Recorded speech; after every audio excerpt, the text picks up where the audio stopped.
some new images showing severe weather hitting Citrus County over the weekend. This is a tornado that touched down on the west side of Crystal River. Now, according to the Citrus County Sheriff's Office, we're told several structures were destroyed. Here's a picture of some of the damage, but thankfully no people were hurt. The Sheriff's Office says residents were not alerted of a tornado watch or a warning due to the size of the tornado being so small for the National Weather Service to register on the radar. But small doesn't mean it doesn't pack a punch, right?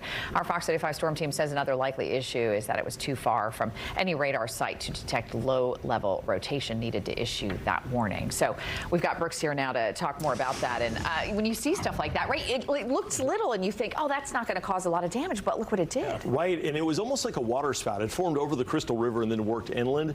And so that was another factor. A lot of the rotation happening in the lowest 5,000 feet of the atmosphere. And it's so far away from radar sites at that point that with the curve of the Earth, the scan is above 5,000 feet. So it just completely misses the rotation. It can see the rain, but it can't see the rotation. That's how that was missed. And let's take a look at our maps right now. This really does tell the story. I've highlighted where the radar sites are around Florida and the tornado's location. And you can see it's outside of the circle where the radar would be able to see the rotation. Because with the curve of the Earth, remember the radar shoots a beam straight out. The farther you get away from the radar, the higher the beam goes in the sky. So we've got a radar in Tallahassee, Valdosta, Jacksonville, Ruskin, serving Tampa Bay, as well as Melbourne. But there's a dead zone which encompasses about 700,000 people, by the way, across north central Florida that, you know, we can see the rain. It's just you can't really see the rotation very well. So this is a problem. It would be very beneficial if we had a radar site maybe in Denellen or maybe in westernmost